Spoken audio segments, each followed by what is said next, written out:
പുതിയ വീഡിയോയിലേക്ക് എല്ലാവർക്കും സ്വാഗതം ട്ടോ. ഓക്കെ. നമുക്കൊരു ബ്രേക്ക് സ്ട്രക്ചർ എങ്ങനെ വരയ്ക്കാം. ഓക്കെ. അതുപോലെ തന്നെ ഒരു ചോദിച്ച് എങ്ങനെ കണ്ടുപിടിക്കാം. അതുപോലെ തന്നെ എങ്ങനെയാണ് നല്ലൊരു ഓർഡർ ബ്ലോക്ക് വരയ്ക്കാം. ഓക്കെ. അപ്പോൾ അതാണിന്ന് നമ്മൾ വീഡിയോയിൽ ചെയ്യാൻ പോകുന്നത് ട്ടോ. നിങ്ങളും ശ്രദ്ധിച്ചോളൂ. ഓക്കെ. ഇപ്പോൾ ഈ ഒരു ചാർട്ടിൽ തന്നെ നമ്മൾ സാധാരണ എങ്ങനെയാണ് ബ്രേക്ക് സ്ട്രക്ചർ ഒക്കെ വരയ്ക്കുക. ഓക്കെ. നിങ്ങൾക്ക് എല്ലാവർക്കും അറിയുന്ന ഒരു രീതി എങ്ങനെയാണ്. സാധാരണ നമുക്ക് SMC പഠിക്കാൻ പറ്റുന്നത് ഇങ്ങനെയാണ്. ഓക്കെ. അതായത് ഇപ്പോൾ മാർക്കറ്റ് മുകളിലേക്ക് പോയി ഇങ്ങനെ വന്നു ഇങ്ങനെ വന്നു ഇങ്ങനെ വന്നു ഇങ്ങനെ വന്നു അല്ലേ. ഓക്കെ. ഇങ്ങനെ വരുമ്പോൾ ലാസ്റ്റ് ഉണ്ടാക്കിയ ലോനെ കട്ട് ചെയ്യുമ്പോഴാണല്ലോ ചേഞ്ച് ഓഫ് ക്യാരക്ടർ കിട്ടുക. അറിയില്ലെങ്കിൽ അറിഞ്ഞോളൂ. ഇങ്ങനെ കട്ട് ചെയ്ത് പോണതിനെ പറയുന്നതാണ് ബ്രേക്ക് ഓഫ് സ്ട്രക്ചർ കേട്ടോ. അങ്ങനെ കട്ട് ചെയ്ത് പോകുമ്പോൾ ലാസ്റ്റ് ഒരു ലോ ഉണ്ടാക്കിയിട്ട്, അതായത് ലാസ്റ്റ് ലോ ഉണ്ടാക്കി കട്ട് ചെയ്ത് മാർക്കറ്റ് മുകളിലേക്ക് പോയതിന് ശേഷം ഈ ലോ ഉണ്ടല്ലോ, ഈ ലോനെ മാർക്കറ്റ് എപ്പോഴാണോ വന്ന് കട്ട് ചെയ്യണത് അപ്പോഴാണ് ചേഞ്ച് ഓഫ് ക്യാരക്ടർ ഉണ്ടാവുക. ഓക്കെ. അത് താഴേക്ക് വരായാൽ എങ്ങനെയായിരിക്കും? ഇങ്ങനെ വരുമ്പോൾ ലാസ്റ്റ് ഒരു ഹൈ ഉണ്ടാക്കുമല്ലോ, അതിനെ വന്ന് എപ്പോഴാണോ വന്ന് കട്ട് ചെയ്യണം അപ്പോഴാണ് എന്തുണ്ടാവുക?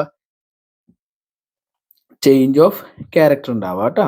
ഓക്കെ. അപ്പോൾ ഇതൊക്കെ എന്താണ്? ബ്രേക്ക് ഓഫ് സ്ട്രക്ചറാണ്. അത് ഇങ്ങനെ താഴേക്കുള്ള ഒരു സ്ട്രക്ചറിനെ കട്ട് ചെയ്തിട്ടാണ് വരിക. മാർക്കറ്റ് എപ്പോഴും പറഞ്ഞിരുന്നു സിങ് വൈസ് ആണ് മാർക്കറ്റ് പോവുക. സിങ് എന്ന് പറഞ്ഞാൽ എന്താണ്? ഊഞ്ഞാല അല്ലെ. ഊഞ്ഞാലയുടെ ഷേപ്പ് എന്താണ്? ഈ ഒരു യു ഷേപ്പ് അല്ലേ. ഓക്കെ. അത് മോഡലാണ് മാർക്കറ്റ് എങ്ങനെ മാർക്കറ്റ് ബിഹേവ് ചെയ്യുന്നത് കേട്ടോ. അതായത് മാർക്കറ്റിന്റെ ഒരു മൂവ്മെന്റ് അതേ മോഡലായിരിക്കും. ഓക്കെ. അപ്പോഴും അത് മനസ്സിലാക്കി വെക്കുക നിങ്ങൾ കേട്ടോ. നിങ്ങൾ എപ്പോഴേ ഇതിലൊരു ഓരോ വാക്കുകൾ കേൾക്കുമ്പോൾ അതിന്റെ മലയാള അർത്ഥം കൂടി ജസ്റ്റ് ഒന്ന് ഡിക്ഷണറിയിലൊക്കെ പോയി നോക്കി ഒന്ന് മനസ്സിലാക്കി വെക്കുന്നത് എപ്പോഴും ഉപകാരമായിരിക്കും. നിങ്ങൾക്ക് ഫ്യൂച്ചറിൽ ഉപകാരം ഉണ്ടായിരിക്കും. ഇത് പഠിക്കുമ്പോൾ പെട്ടെന്ന് കണക്ട് ചെയ്യാൻ പറ്റും. ഓക്കെ. ഇവിടെ എങ്ങനെയാ മക്കളെ ഒരു ട്രെൻഡ് വരയ്ക്കുക എങ്ങനെയാ? ഓക്കെ. നമുക്കൊന്ന് ട്രെൻഡ് വരച്ചു നോക്കാം കേട്ടോ. മാർക്കറ്റ് ഇവിടെ നിന്ന് ഇങ്ങനെ വന്നു. ഓക്കെ. ഒരു ലോ ഉണ്ടാക്കി, പിന്നെ ഒരു ഹൈ ഉണ്ടാക്കി ഇല്ലേ. നമുക്ക് കാണാം അല്ലേ. ഒരു ഹൈ ഉണ്ടാക്കി, സ്വിങ് ആണ് കേട്ടോ. ഇത് ഇങ്ങനെയുള്ള സ്വിങ് ആണേ. ഓക്കെ. അത് നിങ്ങൾ മനസ്സിലാക്കണം കേട്ടോ. ഹൈ ഉണ്ടാക്കി, പിന്നെ വീണ്ടും വന്നൊരു ലോ ഉണ്ടാക്കി അല്ലേ. അപ്പോൾ ഈ ലോനെ കട്ട് ചെയ്തിട്ടില്ല. അത് കട്ട് ചെയ്താലാണ് എന്താവുക? ബ്രേക്ക് ഓഫ് സ്ട്രക്ചർ ആവുക. എന്താവുക? ബ്രേക്ക് ഓഫ് സ്ട്രക്ചർ ആവുക. ബ്രേക്ക് ഓഫ് സ്ട്രക്ചർ ഉണ്ടായിരുന്നോ? ഇല്ല. ലാസ്റ്റ് ഉണ്ടാക്കിയ ഹൈ ഇതാണ്. ഇതിനെ കട്ട് ചെയ്തു. ഓക്കെ. ലാസ്റ്റ് ഉണ്ടാക്കിയ ഹൈനെ കട്ട് ചെയ്തു. അപ്പോൾ എന്തായി? അത് ഒരു ചോച്ചായിട്ടാ. അതാണ് ഒരു ചേഞ്ച് ഓഫ് ക്യാരക്ടറായി. പക്ഷെ എന്താണ്? സഡൻ വന്നിട്ട് വീണ്ടും ഈ രണ്ട് ലോനെയും കൂടി വീണ്ടും കട്ട് ചെയ്തു. അപ്പോൾ ഇതെന്തായി? ഇത് വീണ്ടും ചോദിച്ചാവോ? ഇല്ല. അതെന്താവും? ബ്രേക്ക് ഓഫ് സ്ട്രക്ചർ തന്നെയാണ് ആവാട്ടോ. ഓക്കെ. അതെപ്പോഴും മറക്കണ്ട. അങ്ങനെയാണ് ഇതിന്റെ ഒരു രീതി എടുക്കുന്നത്. വീണ്ടും വന്നിട്ട് ഒരു ഹൈ ഉണ്ടാക്കി. അപ്പോൾ ഈ ഹൈനെ കട്ട് ചെയ്തോ? ഇല്ല. എന്നിട്ട് വീണ്ടും വന്ന് ഈ ലോയാണ് കട്ട് ചെയ്തത് കേട്ടോ. ഇപ്പൊ ഇങ്ങനെ വരുന്നതൊന്നും നിങ്ങൾ കൂട്ടണ്ട. കാരണം വെച്ചാൽ അതൊരു ഫ്ലാറ്റ് ആയിട്ടാണല്ലോ പോണത് അല്ലെ. ഒരു ഫ്ലാറ്റ് ടൈപ്പ് അല്ലേ പോണത്. അപ്പൊ നമുക്ക് അവിടെ ഒരിക്കലും ഇങ്ങനെ വരയ്ക്കാനുള്ള ഒരു ഇതില്ല. അതായത് ഇങ്ങനെ വരച്ചിട്ട് ഇങ്ങനെ വരയ്ക്കേണ്ട ആവശ്യമില്ല. ഓക്കെ. എന്തുകൊണ്ടാന്ന് വെച്ചാൽ ഇങ്ങനെ വരച്ചാലും ഇത് താഴേക്ക് തന്നെയാണ് വരുന്നത്. അപ്പൊ അതുകൊണ്ടാണ് ഞാൻ ഇങ്ങനെ വരയ്ക്കേണ്ട ആവശ്യമില്ല എന്ന് പറഞ്ഞത് കേട്ടോ. ഓക്കെ. അപ്പോൾ നമുക്ക് എങ്ങനെ വരയ്ക്കാം? ഇത് കൂട്ടി വരയ്ക്കാം. അതായത് ഈ ഹൈന്ന് ഇവിടേക്ക് വരയ്ക്കാം. അപ്പോൾ വീണ്ടും എന്തുണ്ടായി മക്കളെ? ഒരു ബ്രേക്ക് ഓഫ് സ്ട്രക്ചർ തന്നു. ഓക്കെ. മാർക്കറ്റ് മുകളിൽ നിന്ന് താഴേക്ക് വന്ന് ഒരു ഹൈ ഉണ്ടാക്കി അല്ലേ. ഒരു ഒരു ചെറിയ ഹൈ ഉണ്ടാക്കി, ചെറിയ ഹൈ ഉണ്ടാക്കി വീണ്ടും അപ്പൊ ആ ഹൈയുടെ അവിടെ നമ്മൾ വരച്ചിട്ടു അല്ലേ. നമ്മൾ വരച്ചിട്ടു അല്ലേ. ഒരു ഹൈയുടെ അവിടെ വരച്ചിട്ടു. മാർക്കറ്റ് താഴേക്ക് വരാണെങ്കിൽ ബ്രേക്ക് ഓഫ് സ്ട്രക്ചർ ഉണ്ടായേനെ. പക്ഷെ എന്താ ചെയ്ത്? മാർക്കറ്റ് തിരിച്ച് മുകളിൽ പോയി ആ ഹൈനെ കട്ട് ചെയ്ത്. അപ്പൊ എന്തുണ്ടായി? ചേഞ്ച് ഓഫ് ക്യാരക്ടർ ഉണ്ടായി അല്ലേ. പിന്നീട് മാർക്കറ്റ് തിരിച്ചു വന്ന് ഏറ്റവും ലാസ്റ്റ് ഉണ്ടാക്കി. ഈ ലോനല്ല കട്ട് ചെയ്തത്. ഈ ലോനെ മാത്രമല്ല കട്ട് ചെയ്തത്. ഈ ലോനെ കട്ട് ചെയ്ത് കഴിഞ്ഞാൽ എന്തുണ്ടാവും?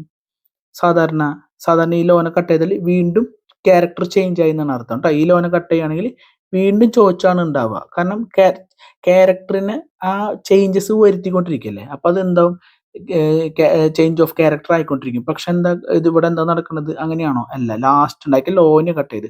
അപ്പൊ ഒരു വലിയ സ്ട്രക്ചർ ആണ് ഇത് കട്ട് ചെയ്തത്. ഓക്കെ. അതുകൊണ്ടാണ് എന്ത് വരുന്നത്? അതിനെ പറയുന്നത് അതുകൊണ്ടാണ് ബ്രേക്ക് ഓഫ് സ്ട്രക്ചർ എന്ന് പറയുന്നത് കേട്ടോ. അതായത് അതിനെ അങ്ങനെയാണ് പറയുക, ബ്രേക്ക് ഓഫ് സ്ട്രക്ചർ. ഒരു ഐഡിയ കിട്ടിയെന്ന് വിചാരിക്കും. ഇങ്ങനെയൊക്കെ വരുമ്പോൾ നിങ്ങൾക്ക് കൺഫ്യൂഷൻ വരും. അതുകൊണ്ടാണ് പറയുന്നത് കേട്ടോ. മനസ്സിലാക്കി വെക്കുക. കളർ ഒന്ന് മാറ്റട്ടെ. ഓക്കെ. മാർക്കറ്റ് മുകളിൽ നിന്ന് താഴേക്ക് എന്ത് കളർ? നല്ലല്ലോ അടുത്ത. ഓക്കെ. ലൈറ്റ് എടുക്കാം കേട്ടോ. നല്ല സ്ഥലമാണ്. ഓക്കെ. മാർക്കറ്റ് മുകളിൽ നിന്ന് താഴേക്ക് വരുന്നു അല്ലേ. ഒരു ഹൈ ഉണ്ടാക്കി അല്ലേ. പിന്നെ ഒരു ലോ ഉണ്ടാക്കി അല്ലേ. ഈ ലോനെ കട്ട് ചെയ്തിട്ടുണ്ടായില്ല. വീണ്ടും ഹൈ ഉണ്ടാക്കി അല്ലേ. എന്നിട്ട് ഇവിടെ ഒരു ഇത് ഈ ലാസ്റ്റ് ഉണ്ടാക്കിയ ഹൈനെ എന്ത് ചെയ്ത് ലാസ്റ്റ് ഉണ്ടാക്കിയ ഹൈനെ ബ്രേക്ക് ചെയ്ത് അല്ലേ ബ്രേക്ക് ചെയ്യുന്ന പറഞ്ഞാൽ എന്താണ് കട്ട് ചെയ്യുക അല്ലെ അല്ലെങ്കിൽ മറികടക്കുക അല്ലെങ്കിൽ മുറിച്ചു കടക്കുക എന്നൊക്കെ പറയും കേട്ടോ. ഓക്കെ, മനസ്സിലാക്കി വെക്കുക. അത് എന്തുകൊണ്ട് ഇങ്ങനെ പറയാൻ വെച്ചാൽ ബിഗിനേഴ്സിന് ചില ആൾക്കാർക്ക് ചെറിയ ഡൗട്ടുകളൊക്കെ വരും. അപ്പൊ അത് മൊത്തത്തിൽ അങ്ങോട്ട് തീർന്നു നോക്കട്ടെ വെച്ചിട്ടാണ് കേട്ടോ. ഓക്കെ, അത് നിങ്ങളുടെ കുഴപ്പമില്ല. ഈ ഫസ്റ്റ് സ്റ്റേജ് ആകുമ്പോൾ അങ്ങനെയൊക്കെ ഉണ്ട്. അപ്പോൾ ഒരു ഹൈയിൽ നിന്ന് ഒരു ലോ ഉണ്ടാക്കി, പിന്നെ ഒരു ഹൈ ഉണ്ടാക്കി, പിന്നെ ലോ ഉണ്ടാക്കി, പിന്നെ ഹൈ ഉണ്ടാക്കി. ആരാണതൊക്കെ ഹൈ ഉണ്ടാക്കി. ഞാൻ ഈ വരയ്ക്കുമ്പോൾ കൂടിപ്പോണ്ടല്ലേ, സോറി കേട്ടോ. ഹൈ ഉണ്ടാക്കി, പിന്നെ ലോ ഉണ്ടാക്കി, പിന്നെ ഹൈ ഉണ്ടാക്കി. അപ്പോൾ ഇത് കട്ട് ചെയ്യുമ്പോൾ എന്താ ചേഞ്ച് ഓഫ് ക്യാരക്ടർ. നിങ്ങൾക്ക് മനസ്സിലാവണില്ലെങ്കിൽ ഇത് വീണ്ടും വീണ്ടും ജസ്റ്റ് ഒന്ന് കണ്ടാൽ മതി, മനസ്സിലാവും കേട്ടോ. പിന്നീട് വന്നിട്ടേ ഈ ലോനെ കട്ട് ചെയ്യുകയാണെങ്കിൽ എന്താണ് മക്കൾ ഉണ്ടാവുക? ചേഞ്ച് ഓഫ് ക്യാരക്ടർ ആണ് ഉണ്ടാവുക. കാരണം എന്താ?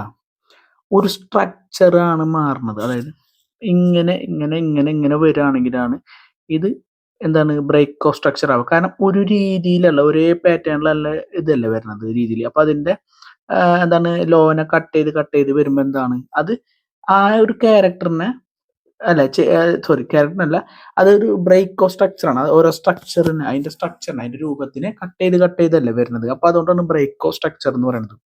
ഈ ഒരു പദമൊക്കെ ഉണ്ടല്ലോ, ഇത് ഇങ്ങനെ തന്നെ ഉപയോഗിക്കാൻ പറ്റുള്ളൂ. ഓക്കെ, പക്ഷെ ഇവിടെ എന്താ നടക്കണ ഒരു കാര്യം എന്ന് പറഞ്ഞാൽ നിങ്ങൾക്ക് മനസ്സിലാവണ്ടെന്ന് വിചാരിക്കുന്നു കേട്ടോ. ഈ ലാസ്റ്റ് ഉണ്ടാക്കിയ ഇതെന്തുകൊണ്ട് ഞാനിങ്ങനെ പറയണതെന്ന് വെച്ചാൽ പെട്ടെന്ന് പിടികിട്ടില്ല, അതുകൊണ്ടാണ് പറയുന്നത് കേട്ടോ. ഈ ലാസ്റ്റ് ഉണ്ടാക്കിയ ഹൈ ഉണ്ടല്ലോ, കാരണം ഈ ഹൈ ഉണ്ടാവാൻ കാരണക്കാരനെ ലോ ഏതാണ്? ഇതല്ലേ.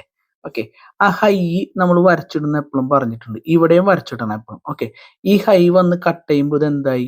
ക്യാരക്ടർ ചേഞ്ച് ആയി. കാരണം ഇങ്ങോട്ട് വരുമ്പോഴാണല്ലോ ബ്രേക്ക് ഓഫ് സ്ട്രക്ചർ ഉണ്ടാവുക, പക്ഷെ അങ്ങോട്ടാണോ വന്നത്? അല്ല, തിരിച്ച് മാർക്കറ്റ് മുകളിലേക്കാണ് പോയിട്ടുള്ളത്. അപ്പോൾ ഇതിനെ ചോച്ചെന്ന് വിളിക്കും. ഓക്കെ, തിരിച്ച് മാർക്കറ്റ് ഇങ്ങനെ വന്നിട്ട് വീണ്ടും ഇങ്ങനെ പോകണമെങ്കിൽ എന്താ? വീണ്ടും ഇത് ബ്രേക്ക് ഓഫ് സ്ട്രക്ചർ ആവുകയാണ് ചെയ്യുക. പക്ഷെ അങ്ങനെ വന്നോ? ഇല്ല. എന്താണ് ഉണ്ടായിട്ടുള്ളത്? നേരെ മാർക്കറ്റ് താഴേക്ക് വന്നു. അപ്പൊ ഇതിനെ കട്ട് ചെയ്താൽ എന്ത് പറയും? വീണ്ടും ചോദിച്ചെന്നാ പറയാം. പക്ഷെ അതല്ല ഉണ്ടായത്, ഏറ്റവും അടിയിലേക്ക് പോയത്. അതായത് മെയിൻ ലോനെ വന്ന് കട്ട് ചെയ്തു. ഓക്കെ, ലാസ്റ്റ് ലോനെ വന്ന് കട്ട് ചെയ്തു. അപ്പൊ എന്തായത്? അത് വീണ്ടും ചോദിച്ചാവോ? ഇല്ല.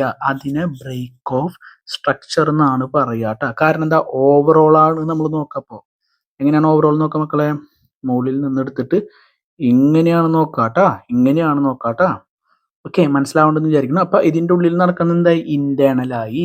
അതിന്റെ ഉള്ളിൽ എന്താണ് നടക്കുന്നത്? ഇന്റേണൽ ആയി. ഓക്കെ, അതെപ്പോഴും ബ്രെയിനിൽ ഉണ്ടായാൽ മതി, നമ്മളത് എടുക്കണ്ട കേട്ടാ. ഓക്കെ, അപ്പൊ ഞാൻ മൊത്തത്തിൽ ഒന്ന് വരച്ച് കാണിച്ചുതരാം. ഞാൻ എന്തുകൊണ്ട് ഇത്രയും സിമ്പിൾ ആക്കി പറയണ വെച്ചാലേ ഇത് ഇത്തിരി പാടാണ്. ഓക്കെ, നമുക്ക് പെട്ടെന്ന് പിടികിട്ടില്ല ഇങ്ങനെയൊക്കെ വരുമ്പോൾ, അതുകൊണ്ടാണ് കേട്ടോ. ഓക്കെ, അപ്പൊ നമുക്കൊന്ന് വരയ്ക്കാം. മുകളിൽ നിന്ന് മാർക്കറ്റ് വന്നു, ഒരു ഹൈ ഉണ്ടാക്കി, ഒരു ഹൈ ഉണ്ടാക്കി, ഒരു ലോ ഉണ്ടാക്കി, ഒരു ഹൈ ഉണ്ടാക്കി. അപ്പൊ എന്ത് കിട്ടി? ചോച്ച് കിട്ടി, ചേഞ്ച് ഓഫ് ക്യാരക്ടർ കിട്ടി. പിന്നെ വന്ന് ഏറ്റവും ലോനെ കട്ട് ചെയ്തു. അപ്പൊ എന്ത് വന്നു? ബ്രേക്ക് ഓഫ് സ്ട്രക്ചർ വന്നു. വീണ്ടും മാർക്കറ്റ് മുകളിലേക്ക് പോയി. വീണ്ടും മാർക്കറ്റ് മുകളിലേക്ക് പോയി. ഈ ഹൈനെ കട്ട് ചെയ്തോ? ഇല്ല. ആ ഹൈനെ കട്ട് ചെയ്താൽ എന്തായി മക്കളെ? അപ്പൊ വീണ്ടും ചേഞ്ച് ഓഫ് ക്യാരക്ടർ ഉണ്ടായേനെ. കാരണം എന്താ? ഇവിടെ ബ്രേക്ക് ഓഫ് സ്ട്രക്ചർ തന്നില്ലേ, അതുകൊണ്ട് കേട്ടോ. അപ്പൊ അതിനെ കട്ട് ചെയ്തിട്ടില്ല, നേരെ താഴേക്കാണ് വന്നത്. ഇനി നിങ്ങൾക്ക് ഡൗട്ട് ഉണ്ടാവും, ഇതെന്താ വരയ്ക്കാത്തതെന്ന്. ഞാൻ നേരത്തെ പറഞ്ഞ പോലെ ഇത് ഇന്റേണൽ ആണ് വരിക, ഇന്റേണലി. അതായത് ഞാൻ പറഞ്ഞുതരാം. ഓക്കെ, ഇത് ഇങ്ങനെ വരച്ചാലും ഈ മാർക്കറ്റ് പിന്നെ തിരിച്ച് മുകളിലേക്ക് പോകണില്ലല്ലോ.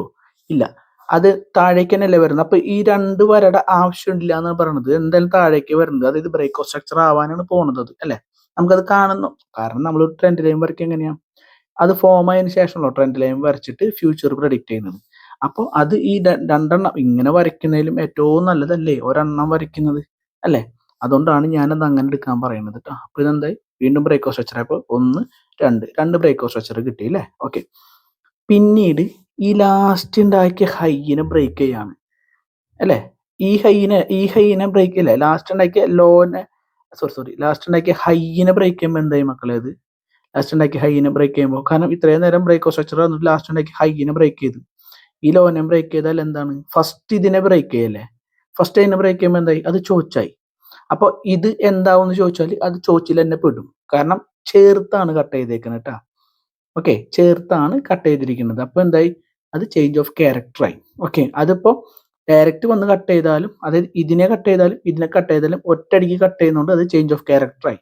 കാരണം താഴേക്ക് വരാനുള്ള ആ ഒരു സിഗ്നൽ, താഴേക്ക് വന്നോണ്ടിരിക്കുന്ന ആ ഒരു എന്താണ് ആ സ്ട്രക്ചറിനെ ബ്രേക്ക് ചെയ്തിട്ട് അതിൻ്റെ ക്യാരക്ടറിനെ ഒരു ചേഞ്ചസ് വരുത്തുന്നതാണ് കേട്ടോ മാർക്കറ്റ്. അപ്പോൾ നമ്മളത് അങ്ങനെ കാണാൻ പാടുള്ളൂ.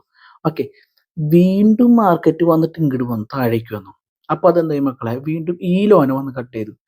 അപ്പോൾ മുകളിലേക്ക് ഒരു ക്യാരക്ടർ ചേഞ്ച് ആയി താഴേക്ക് വീണ്ടും വന്ന് കട്ട് ചെയ്തു. അപ്പോൾ നമ്മൾ എന്താക്കി എടുക്കുക, ഇതിനെ ചേഞ്ച് ഓഫ് ക്യാരക്ടർ ആക്കി എടുക്കുമോ? കാരണം ലാസ്റ്റ് ലോനെ വീണ്ടും വന്ന് കട്ട് ചെയ്താൽ എന്താക്കി എടുക്കും നമ്മൾ? അതിനെ നമ്മൾ വീണ്ടും എന്താക്കി എടുക്കുമെന്ന് വെച്ചാൽ ബ്രേക്ക് ഓഫ് സ്ട്രക്ചർ ആക്കി എടുക്കും കേട്ടോ. ഓക്കെ, അപ്പോൾ മാർക്കറ്റ് നോക്കിയ മക്കളെ, മാർക്കറ്റ് അവിടെ നിന്ന് വരുന്നത് മുകളിൽ നിന്ന് വരും, നമുക്കറിയാം അല്ലേ? നേരത്തെ പറഞ്ഞ പോലെ തന്നെ മാർക്കറ്റ് മുകളിൽ നിന്ന് വരുന്നു, ഒരു ഹൈ ഉണ്ടാക്കി ഒരു ലോ ഉണ്ടാക്കി. ഓക്കെ, എന്നിട്ട് വീണ്ടും ഈ ഹൈനെ കട്ട് ചെയ്തപ്പോൾ ചേഞ്ച് ഓഫ് ക്യാരക്ടർ കിട്ടി എന്ന് പറഞ്ഞു. ഓക്കെ, പിന്നെ ഈ ഒരു ലാസ്റ്റ് ഉണ്ടാക്കി ഈ ലോനെ വന്നിട്ടാണ് കട്ട് ചെയ്യണമെങ്കിൽ, ലാസ്റ്റ് കട്ട് ചെയ്തിട്ടാണ് റിവേഴ്സ് ഇങ്ങനെ പോകണമെങ്കിൽ ഇതെന്തായി, വീണ്ടും ചേഞ്ച് ഓഫ് ക്യാരക്ടർ ആണ് ആവുക. ഓക്കെ, അതായത് സ്വഭാവം മാറിക്കൊണ്ടിരിക്കുകയാണ്. പക്ഷെ ഇവിടെ അങ്ങനെയല്ല ഉണ്ടായത്. എന്താണ്, ഈ രണ്ട് ലോനെ വന്ന് കട്ട് ചെയ്തു അല്ലേ? അപ്പൊ ഇതെന്തായി, എക്സ്റ്റേണൽ ആയി. ഞാൻ പറഞ്ഞിട്ടുണ്ടായിരുന്നു നേരത്തെ കേട്ടോ, എക്സ്റ്റേണൽ ആവാണ് ചെയ്യുക. അതായത് ഇങ്ങനെയാണ് വരിക കേട്ടോ സ്ട്രക്ചർ. അപ്പൊ ഇതിന്റെ ഉള്ളിൽ നടക്കുന്നത് ഇന്റേണൽ ആയി. ഓക്കെ, നിങ്ങൾക്ക് മനസ്സിലായി എന്ന് വിചാരിക്കുന്നു. ഇനി കുറച്ചും കൂടി അങ്ങോട്ട് പോകുമ്പോൾ നമുക്ക് കുറച്ചും കൂടി ക്ലാരിറ്റി വരുന്നു വിചാരിക്കുന്നു കേട്ടോ. അപ്പൊ ഇങ്ങനെ നമ്മൾ എക്സ്റ്റേണൽ വരച്ചു.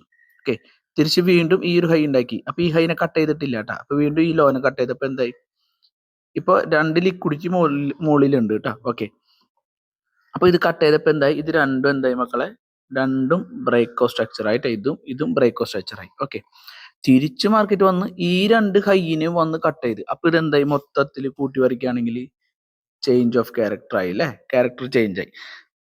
പക്ഷെ എന്താ ഉണ്ടായെന്ന് വെച്ചാല് മാർക്കറ്റ് നേരെ ഇങ്ങനെ വന്നിട്ട് വീണ്ടും മുകളിലേക്ക് പോവാണെങ്കിൽ ബ്രേക്ക് ഓഫ് സ്ട്രക്ചർ ഉണ്ടായേനെ അല്ലേ? പക്ഷെ ഇവിടെ ബ്രേക്ക് ഓഫ് സ്ട്രക്ചർ ആണോ ഉണ്ടായത്? അല്ല. മാർക്കറ്റ് എന്താ ചെയ്തതെന്ന് വെച്ചാൽ തിരിച്ച് മാർക്കറ്റ് വീണ്ടും വന്നു. ഓക്കെ, അപ്പൊ ഇത് കട്ട് ചെയ്യുമ്പോൾ എന്തായി, മാർക്കറ്റ് വീണ്ടും ചേഞ്ച് ഓഫ് ക്യാരക്ടർ ആണ് ഉണ്ടാവുക. പക്ഷെ നമ്മൾ ഇങ്ങനെയല്ല ഇതിനെ നോക്കി കാണേണ്ടത്. ഓക്കെ, അതാണ് നമുക്ക് വരുന്ന തെറ്റ്. അതാണ്. ഓക്കെ, മാർക്കറ്റിന് ഇങ്ങനെയല്ല നോക്കി കാണേണ്ടത്. നമ്മൾ എന്താ കാണേണ്ടതെന്ന് അറിയോ, നമ്മളത് എക്സ്റ്റേണൽ ആയിട്ട് കാണണം. അപ്പോൾ ഓക്കെ, അപ്പൊ നമുക്ക് കൺഫ്യൂഷൻസ് വരില്ല കേട്ടോ. നിങ്ങൾ സിമ്പിളായിട്ട് അതിനെ ഇങ്ങനെ ചെറിയത് അതായത് ഇന്റേണൽ ഒക്കെ വരച്ച് വരുമ്പോഴാണ് നിങ്ങൾക്ക് കൺഫ്യൂഷൻ വരിക, ഭ്രാന്ത് പിടിക്കും. ഓക്കെ, പക്ഷെ അത് എക്സ്റ്റേണൽ ആയിട്ട്, അതായത് നല്ലൊരു പ്രോ ട്രേഡർ ഒക്കെ നോക്കി കാണുന്ന രീതിയിൽ ഇനി ഫ്യൂച്ചറിൽ കാണാൻ ശ്രമിക്കാം. ഓക്കെ, നിങ്ങൾക്കും പറ്റും കേട്ടോ. ഓക്കെ, നമുക്കൊരു വിശ്വാസം ഉണ്ടായാൽ മതി. ഓക്കെ, അപ്പൊ നമ്മൾ എപ്പോഴും എന്തൊക്കെ പറഞ്ഞാലും നിങ്ങൾ ശ്രദ്ധിക്കേണ്ട ഒരു കാര്യം, ചാർട്ടിൽ എപ്പോഴും ഹൈയും ലോയും മാർക്ക് ചെയ്തിട്ട് ലാസ്റ്റ് ഹൈ ഇതാണ് അല്ലെ, ലാസ്റ്റ് ലോ എന്ന് പറയുന്നത് ഇതാണെന്ന് കൂട്ടാം. ഓക്കെ, പിന്നീട് ലാസ്റ്റ് ഹൈ ഏതാണ്, ഇതാണ് അല്ലെ, പിന്നീട് ലാസ്റ്റ് ലോ ഇതാണ്. അപ്പൊ ഇതിൽ ഏറ്റവും ടോപ്പിൽ നിൽക്കുന്ന ഹൈയും ഏറ്റവും ലോയിൽ നിൽക്കുന്ന ലോയിൽ നിൽക്കുന്ന ആ ലോയും ഏതാണ്? അതായത് ഇവിടുന്ന് മാർക്കറ്റ് വന്നിട്ട് നമുക്ക് ഒരിക്കലും ഇങ്ങനെ വരയ്ക്കാൻ പറ്റില്ല. കാരണം ഇവിടെ ഒരു ഹൈ നിൽക്കുന്നുണ്ട്. ഓക്കെ, എക്സ്റ്റേണലിന്റെ കേസാണ് പറയണേ കേട്ടോ. അപ്പൊ നമ്മൾ എന്ത് ചെയ്യും, ലാസ്റ്റ് ഹൈനെ കൂട്ടി ഇങ്ങനെ വരയ്ക്കും. ഓക്കെ, വര മുകളിലേക്ക് പോയി നോക്കണ്ട, അങ്ങനെ വരയ്ക്കും. അപ്പോൾ അതിനെ നമ്മൾ എന്താ പറയാ, ബ്രേക്ക് ഓഫ് സ്ട്രക്ചർ എന്ന് പറയും. ഓക്കെ, പിന്നീട് ഈ ഉണ്ടാക്കിയ ഹൈനെ കട്ട് ചെയ്യുമ്പോഴാണ് എന്താവുന്നത്, അത് ചേഞ്ച് ഓഫ് ക്യാരക്ടർ ആവുന്നത് കേട്ടോ. അപ്പോൾ ഇതിന്റെ ഉള്ളിൽ നടക്കുന്നതൊക്കെ എന്താണ് മക്കളെ, ഇതൊക്കെ ഇന്റേണൽ ആണ് കേട്ടോ, ഇന്റേണൽ ട്രെൻഡ് ലൈൻസ് ആണ് കേട്ടോ. ഓക്കെ, പിടികിട്ടിന്ന് വിചാരിക്കുന്നു. ഇനി നമുക്ക് ഇതിന്റെ ഒരു എൻട്രി സെറ്റപ്പ് ഒന്ന് ജസ്റ്റ് ഒന്ന് പറഞ്ഞുതരാം കേട്ടോ. ഓക്കെ, ഇപ്പോൾ ശരിക്കും പറഞ്ഞാല് അപ്പൊ ഞാനൊക്കെ SMC എടുക്കുമ്പോൾ SMCയിലെ എൻട്രി നോക്കുകയാണെങ്കിൽ ഇപ്പൊ നമുക്കൊക്കെ ഇവിടെ നിന്നൊക്കെ എൻട്രി ഉണ്ട്. അതായത് നമുക്ക് ഇങ്ങനെ മാർക്കറ്റ് ഇങ്ങനെ താഴേക്ക് ഇങ്ങനെ വന്ന് ഒരു change of character break of structure തരുമ്പോൾ ഇതിന്റെ മുകളിൽ എന്തുണ്ടെന്ന് അറിയോ, ഇൻഡ്യൂസ്മെന്റ് ഉണ്ട്. ഇൻഡ്യൂസ്മെന്റ് എന്ന് വെച്ചാൽ ലിക്വിഡിറ്റി ഉണ്ടാവും. ഓക്കെ, ആ ലിക്വിഡിറ്റി ട്രാപ്പ് ചെയ്യാനായിട്ട് ഈ ഏരിയയിലേക്ക് മാർക്കറ്റ് വരും. അപ്പോൾ ഇവിടുന്ന് എൻട്രി എടുക്കും, ടാർജറ്റ് ഈ ലാസ്റ്റ് ഉണ്ടാക്കിയ ലോയിൽ വെക്കും. ആ ടാർജറ്റ് കറക്റ്റ് വന്ന് ടാപ്പ് ചെയ്തിട്ടുണ്ട്. പക്ഷെ ഇത് പിറ്റേ ദിവസത്തെ ആ ഒരു ഇതിലാണ് വന്ന് ടാപ്പ് ചെയ്യണത്. പക്ഷെ നമ്മൾ SMC ഒക്കെ എടുക്കുമ്പോൾ പിറ്റേ ദിവസത്തേക്ക് ഒന്നും ഹോൾഡ് ചെയ്യാൻ പാടില്ല, അന്ന് തന്നെ ടാർജറ്റ് അടിക്കണം. ഇല്ലെങ്കിൽ പിന്നെ പിറ്റേ ദിവസം ചിലപ്പോൾ ഗ്യാപ്പ് ഡൗണോ ഫ്ലാറ്റ് ഓപ്പണോ പറയാൻ പറ്റില്ല. അത് മാർക്കറ്റിന്റെ കണ്ടീഷൻസും ന്യൂസും കാര്യങ്ങളൊക്കെ അനുസരിച്ചിട്ടായിരിക്കും വരാം. ഓക്കെ, നമ്മൾ വിചാരിച്ച പോലെ ഒന്നും ഓപ്പൺ ആവണമെന്നില്ല. ഓക്കെ, അപ്പോൾ സോറി കേട്ടോ. അപ്പോൾ കാര്യങ്ങൾ നിങ്ങൾക്ക് പിടികിട്ടിയില്ലേ? ഓക്കെ, മാർക്കറ്റ് ഇങ്ങനെ വന്നു, ലാസ്റ്റ് ഹൈ ഉണ്ടാക്കി, ലാസ്റ്റ് ലോയിലേക്ക് കണക്ട് ചെയ്ത് ബ്രേക്ക് ഓഫ് സ്ട്രക്ചർ കിട്ടി. ഇങ്ങനെ കട്ട് ചെയ്തപ്പോൾ എന്താ ചോദിച്ചു കിട്ടി. ഇത് കട്ട് ചെയ്യാണ്ട്, അതായത് ഈ ഏരിയ എടുക്കാണ്ട്, ഈ ഏരിയ ഇപ്പൊ ഞാൻ പറഞ്ഞിട്ടുണ്ടായി നിങ്ങളോട്, ഒരു ഹൈ എപ്പോഴും വരച്ചിടണം, ഒരു ലോ എപ്പോഴും വരച്ചിടണം. മാർക്കറ്റ് ഇങ്ങനെ വന്നാൽ എന്തായി, വീണ്ടും ബ്രേക്ക് ഓഫ് സ്ട്രക്ചർ ആണ് ആവാട്ടോ. കാരണം ഈ ലാസ്റ്റ് ഹൈനെ കട്ട് ചെയ്തിട്ടില്ല. പക്ഷെ ഇവിടെ എന്തുണ്ടായി, ലാസ്റ്റ് ഹൈനെ കട്ട് ചെയ്ത്. അപ്പൊ ഈ ലാസ്റ്റ് ഹൈനെ കട്ട് ചെയ്യുമ്പോൾ ആ ചോദിച്ചു വരുമ്പോഴാണ് നമുക്ക് ശരിക്കും SMCയിൽ എൻട്രി വരാന്നാണ് എക്സ്പേർട്ടുകളൊക്കെ പറയുന്നത്. സംഭവം ശരി തന്നെയാണ് കേട്ടോ, അങ്ങനെ തന്നെയാണ് വരാം. ഞാൻ അല്ലാന്നല്ല പറയുന്നത്, ഞാൻ എടുക്കുന്ന രീതി മാത്രം ഒരു ചെറിയ വ്യത്യാസം ഉണ്ടെന്ന് മാത്രം. ഓക്കെ, അപ്പൊ അത് കോഴ്സായിട്ടാണ് ഞാൻ കൊടുക്കുന്നത് കേട്ടോ. ഓക്കെ, ഞാനിവിടെ കാണിച്ചു തരാം SMCയുടെ എൻട്രി വരുന്നത്. ഇപ്പോൾ ഇങ്ങനെ വരുമ്പോഴേ, ഇപ്പോൾ ഇതൊരു ഇംബാലൻസ്, നല്ലൊരു ഇംബാലൻസിനെക്കാളും പ്രാധാന്യം നല്ലൊരു ഇമ്പൾസീവ് മൂവ് ഉണ്ടാവണം, ഒരു ഓർഡർ ബ്ലോക്ക് ഉണ്ടായിരിക്കണം. അപ്പൊ ഇതിൽ ഓർഡർ ബ്ലോക്ക് എങ്ങനെയാന്നുള്ളത് ഞാൻ ഇപ്പോൾ കാണിച്ചു തരാം. ഓക്കെ, നമ്മളിപ്പോൾ ഇതിൽ വരയ്ക്കാൻ വയ്ക്കാം.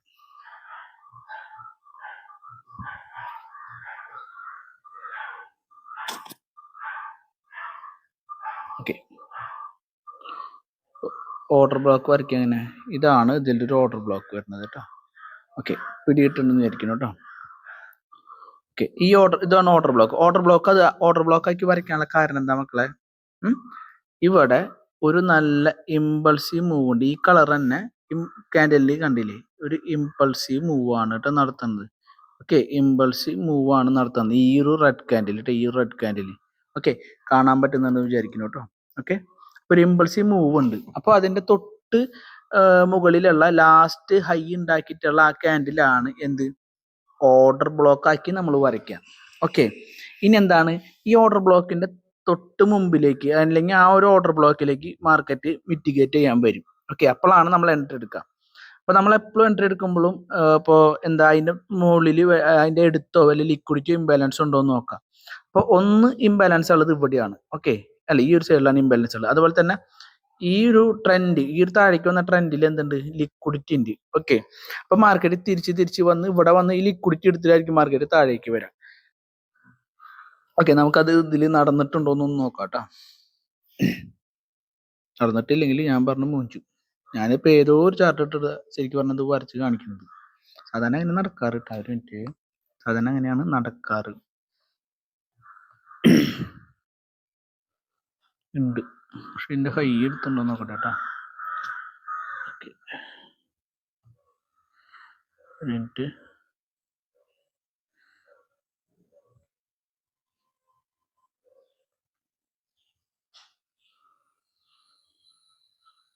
ഓക്കെ പക്ക. ഞാൻ വെറുതെ ഇത് കണ്ടിട്ട് പറയണല്ലേട്ടാ, ഞാനിതിപ്പോ പെട്ടെന്നൊരു റാൻഡ് ആയിട്ടുള്ള ഒരു ചാർട്ട് എടുത്തിട്ടാണ് ഈ ചെയ്യണത്. നോക്കിയേ, പറഞ്ഞ ശരിയാണോ അല്ലേ? നമ്മൾ ടാർജറ്റ് എപ്പോഴും എങ്ങനെ വെക്കും മക്കളെ? ടാർജറ്റ് എപ്പോൾ വെക്കുമ്പോഴും ഈ ടാർജറ്റ് വെക്കുന്നതിനും കൂടി ഒരു കാര്യം കൂടി പറഞ്ഞുതരാം കേട്ടോ. ഓക്കെ, ശ്രദ്ധിച്ചോ.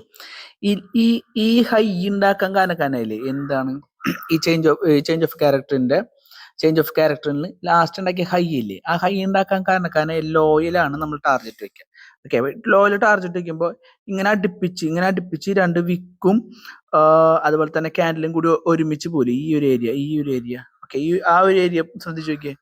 ഒരു മിനിറ്റ്, ഞാൻ സൂം ചെയ്ത് കാണിച്ചുതരാം. ഓക്കെ, ഇപ്പോൾ കാണുന്നുണ്ടെന്ന് വിചാരിക്കണം കേട്ടോ. ഓക്കെ, ഈ ഏരിയ ഉണ്ടല്ലോ, ഈ ഏരിയ ഇങ്ങനെ വരുമ്പോൾ ഒരിക്കലും ടാർജറ്റിന്റെ ആ ഒരു പോയിന്റ് ഉണ്ടല്ലോ, ആ പോയിന്റ് ഒരിക്കലും ഇവിടെ കൊണ്ടുവയ്ക്കരുത് മക്കളെ. അത് കൊണ്ടുവയ്ക്കണ്ട. കാരണം വെച്ചാൽ ഇതിന്റെ ഉള്ളിലും ലിക്വിഡിറ്റി ഉണ്ടാവും. ടൈം ഫ്രെയിം കുറച്ചിടുമ്പോൾ നമുക്ക് അറിയുള്ളൂ. ഓക്കെ, അപ്പൊ നമ്മൾ എന്ത് ചെയ്യും, ഈ ഒരു രണ്ട് ബോഡി വന്ന് ക്ലോസ് ആയി അല്ലെങ്കിൽ ആ ബോഡി റിവേഴ്സ് ആവുന്ന ആ ഏരിയയിലാണ് ടാർജറ്റ് വെക്കേണ്ടത് കേട്ടോ. അതിപ്പോ ഇത് കണ്ടിട്ടൊന്നും പറഞ്ഞാൽ അതങ്ങനെയാണ് വെക്കേണ്ടത്. ഓക്കെ, അപ്പൊ ഞാൻ ഇതാക്കട്ടെ കേട്ടോ. ടാർജറ്റ് കറക്റ്റ് ടാപ്പ് ചെയ്തിട്ടുണ്ടോന്നോ ഇല്ലയെന്ന് നമുക്ക് അറിയാൻ പറ്റും. ഓക്കെ, ശരിക്കും അതിന്റെ ലോ കറക്റ്റ് വന്ന് എടുത്തിട്ടുണ്ട്. പക്ഷെ ഞാൻ പറഞ്ഞ അങ്ങനെ വെക്കണ്ട. ഞാനിപ്പോ ഇത് ടാർജറ്റിന്റെ അത് വെച്ച് കാണിച്ചു തരാം. ഓക്കെ, ശരിക്കും ഇത് വരയ്ക്കുകയാണെങ്കിൽ അല്ലേ, മറ്റേ ഓക്കെ, ശരിക്കും ആ ലോ വന്ന് എടുത്തിട്ടുണ്ട്. ഓക്കെ, ഇല്ലേ, ലോ വന്ന് എടുത്തിട്ടുണ്ട്. നിങ്ങൾക്ക് നല്ല വ്യക്തമായിട്ട് ഇത് കാണാൻ പറ്റുന്നെന്ന് വിചാരിക്കുന്നു കേട്ടോ. ഇല്ലേ, ലോ വന്ന് എടുത്തിട്ടുണ്ട് അല്ലേ. അപ്പൊ പക്ഷെ ഞാൻ പറയുന്നത് അത് വെക്കണ്ട, നമ്മൾ അങ്ങനെ വെക്കണ്ട. നമുക്ക് കുറച്ച് ഇത് കയറ്റി ഇവിടെ വെക്കാം. അപ്പൊ നമുക്ക് പക്ക ടാർജറ്റ് കിട്ടും. ഓക്കെ, അപ്പൊ നമ്മൾ എങ്ങനെയാണ്, എവിടെ നിന്നാണ് എൻട്രി എടുക്കുക? SMCയിൽ നമ്മൾ ആ ലിക്വിഡിറ്റിയുടെ തൊട്ട് മുകളിൽ നിന്ന് എൻട്രി എടുത്തിട്ട് ഇവിടെ സ്റ്റോപ്പ് ലോസ് വയ്ക്കുന്നു. അല്ല, സ്റ്റോപ്പ് ലോസ് അല്ല കേട്ടാ, TP വയ്ക്കുന്നു. സ്റ്റോപ്പ് ലോസ് എവിടെ വയ്ക്കുക? നമുക്കറിയാം സ്റ്റോപ്പ് ലോസ് എവിടെ വയ്ക്കണം. ഞാൻ ഓൾറെഡി എന്റെ വീഡിയോസ് കാണുന്ന ആൾക്കാരോട് പറഞ്ഞിട്ടുണ്ട്, ഒരിക്കലും സ്വിങ്ങിന്റെ മുകളിൽ വെക്കരുത്. ഒരു പൊടി കയറ്റി വെച്ചോളൂ, എപ്പോഴും ഒരു പൊടി കയറ്റി വെച്ചോളൂ. ഓക്കെ, ഇപ്പൊ ഇത് കാരണം വെച്ചാലേ ചില ചില ടൈമിൽ, എല്ലാ ടൈമിലല്ല, ചില ടൈമിൽ മാർക്കറ്റ് വന്ന ഈ ഹൈയും കൂടി, അതായത് ഇത് ഹൈ, ഈ ഹൈയും കൂടി, സോറി ട്ടാ, ഈ ഹൈയും കൂടി ടാപ്പ് ചെയ്തിട്ടായിരിക്കും റിവേഴ്സ് വരാം. ഓക്കെ, അപ്പൊ ഇങ്ങനെ എടുക്കുകയാണെങ്കിൽ ഇതിപ്പോ എത്ര ഉണ്ടെന്ന് അറിയോ? ഒരു മിനിറ്റ്. 21 104 അല്ലേ? 104 എന്നൊക്കെ പറഞ്ഞാല് 21 4 100 ആവാൻ 104, 1:4 കിട്ടിയിട്ടുണ്ട് കേട്ടോ. 1:4 കിട്ടിയിട്ടുണ്ട് ഇവിടെ കേട്ടോ. ഓക്കെ, 1:4 കിട്ടിയിട്ടുണ്ട്. ഇത് പ്രീമിയം ചാർട്ടിലൊക്കെ നോക്കുകയാണെങ്കിൽ നിങ്ങൾക്ക് എങ്ങനെ പോയാലും 40 പോയിന്റ് 50 പോയിന്റ് ഒക്കെ കളക്ട് ചെയ്യാൻ പറ്റുന്ന ഒരു സെറ്റപ്പ് ആണിത്. ഓക്കെ, ഇപ്പൊ ഐഡിയ കിട്ടി എന്ന് വിചാരിക്കുന്നു. ഇത് ഇത്രേ ഉള്ളൂ ട്രെൻഡ് ലൈനെ കുറിച്ച് പഠിക്കാൻ. ഓക്കെ, ഇത് നിങ്ങൾ ഇനി ബാക്കിയുള്ള ചാർട്ടിലൊക്കെ ഇതേപോലെ വരുന്നുണ്ടോ ഇല്ലയെന്നൊക്കെ നിങ്ങൾ നോക്കി വരച്ചൊക്കെ പഠിക്കുക. ഓക്കെ, അപ്പൊ വീഡിയോസ് ഇഷ്ടപ്പെട്ടാൽ മറക്കാതെ സബ്സ്ക്രൈബ് ചെയ്യുക. ഓക്കെ, ഉപകാരം തോന്നുകയാണെങ്കിൽ ഒരു ലൈക്ക് അടിക്കുക. അതുപോലെ തന്നെ നിങ്ങൾ പഠിക്കാൻ താല്പര്യമുള്ള കൂട്ടുകാർക്ക് ഷെയർ ചെയ്യാം. ഓക്കെ, പിന്നെ എന്താ പറയാനുള്ള വെച്ചാൽ അപ്പോൾ കൂടുതൽ ഇതിനെക്കുറിച്ച് പഠിക്കണം. അപ്പോൾ ഞാൻ ചെയ്യുന്ന സെറ്റപ്പ് ഒക്കെ നിങ്ങൾക്ക് അറിയാൻ താല്പര്യം ഉണ്ടെങ്കിൽ നിങ്ങൾക്ക് ഡിസ്ക്രിപ്ഷനിൽ കൊടുക്കുന്ന നമ്പറിൽ വാട്സപ്പ് ചെയ്യാം കേട്ടോ, അല്ലെങ്കിൽ എനിക്ക് നേരെ കണക്ട് ചെയ്യാം. ഓക്കെ, അപ്പോൾ ഞാൻ ഡീറ്റെയിൽസും കാര്യങ്ങളൊക്കെ പറഞ്ഞു തരാം. ഓക്കെ, അപ്പോൾ നെക്സ്റ്റ് വീഡിയോ കാണാം. Thanks for watching.